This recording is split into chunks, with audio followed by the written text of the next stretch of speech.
Hola, yo soy José Díez de Ustúa, soy profesor del área de factor humano. Y tenemos hoy con nosotros a Jorge Amador. Jorge, además de ser un gran amigo y gran amigo del IPADE, ha sido durante 15 años el director general de Seguridad Ciudadana de Ciudad Neza, de Nezahualcóyotl. Jorge, muchísimas gracias por estar con nosotros. Jorge, yo quería empezar esta entrevista preguntándote, cuando llegas a Neza, ¿con qué te encuentras en Neza, ¿no? Porque, híjole, no, cuando uno piensa en la policía de la Ciudad de México y quizás la policía incluso de Neza en particular, la maravilla que tú has conseguido a lo largo de esos 15 años, de entrada no parece eso. Cuando pensamos en la policía, la verdad nos da todo menos seguridad. ¿Tú con qué te encontraste en Neza? Efectivamente me encontré con una policía de ese tipo. Una policía que algunos de los vecinos decían que la peor calamidad que tenía Nezahualcóyotl era su policía municipal. El alcalde que me invitó a trabajar allí estaba absolutamente convencido de que tenían que cambiar el modo de dar seguridad en Nezahualcóyotl. Anduvo cazando a alguien que pudiera hacer ese trabajo y me encontró.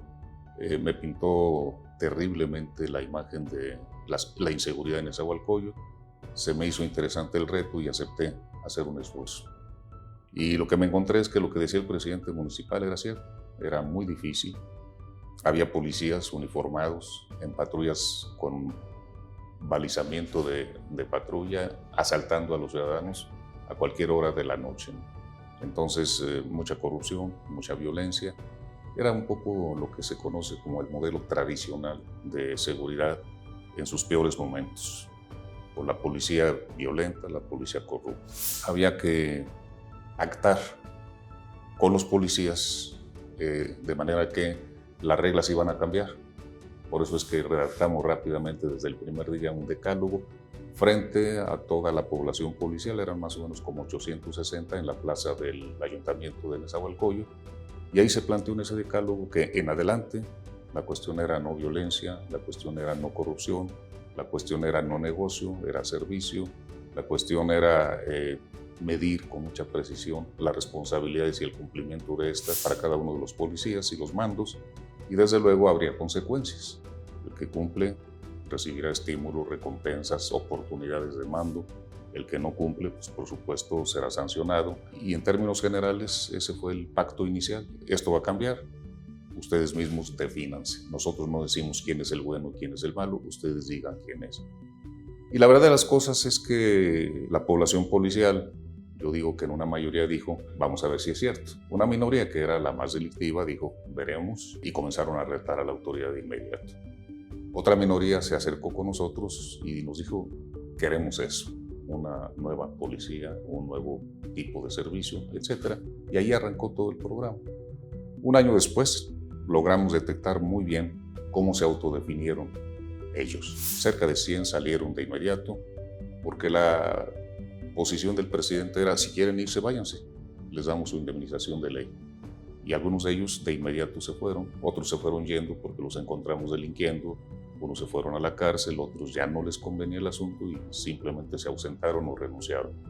Pero bueno, una gran mayoría se quedó. Y la minoría que quería este nuevo modelo de policía fue creciendo conforme pasaban las semanas. Un año después pudimos cambiar a todos los bandos de la policía, a los 14 jefes de servicio, no para ni denostarlos ni prescindir de ellos. Les dimos una ocupación, nada más que con las nuevas reglas, y habíamos desintegrado sus estructuras con las que manejaban el negocio de la seguridad. Entonces, un primer año fue ese. Logramos rescatar en el aspecto operativo a la policía municipal. Pero quedaba otro problema. ¿Quién libera de las cadenas mentales a los policías? Porque los policías están dominados, yo digo que en cualquier parte de México, quizás hasta de otros países, con la idea de que la policía así es, la policía así ha sido, la policía seguirá siendo así. Como, bueno, en el caso de nosotros, corrupta, violenta, etcétera, etcétera, ¿no? O simplemente trabajar al son que le tocan. Si hay un mando honrado, son honrados. Si hay un mando delictivo, pues van a ser delincuentes, ¿no? Pues había que quitarles esa idea y de alguna manera convencerlos de que la profesión policial es tan digna como las otras profesiones, la del ingeniero, la del médico, la del maestro. Son actividades que la gente necesita. La protección, la seguridad, la gente la necesita de la misma manera que la salud y por lo tanto se convencieran de que era muy digna y había que desarrollarse con toda esa dignidad e incluso con un gran esfuerzo de estudiar, de capacitarse. Sabedores de que nuestros gobiernos no han reconocido ni esa dignidad ni esa necesidad, sino habría universidades de seguridad o universidades policiales, por así decirlo, como comienza a ver ahora. Y pues se nos ocurrió un principio. La profesión policial es tan digna que cada policía y cada mando debe procurar dotarse de capacidades y de cualidades por encima del promedio de la comunidad a la que sirve. En el aspecto de la salud, en el aspecto de la condición física, en el aspecto de la condición psicológica, el control de las emociones, en el aspecto de la responsabilidad social, porque la capacidad de responder es la responsabilidad y un policía está constantemente demandado de responder a veces una información, a veces un auxilio en una situación de grave riesgo, etc. Y esa capacidad también se puede medir. Por lo tanto, habría que medir su capacidad para ser buen vecino, no solamente buen policía, buen padre de familia, buen compañero de trabajo, buen ciudadano, etcétera, etcétera. Y el otro aspecto muy importante era el nivel cultural y educativo. Si el promedio de la educación en esa es la secundaria, habría que propiciar para que los policías tuvieran preparatoria. Si el promedio de lectura de las personas en Nezahualcóyotl es de leer 2 libros al año, pues habría que comprometerse a leer por lo menos 5 y además seleccionar el tipo de lectura, es decir, más cantidad y más calidad. Ese fue el planteamiento general.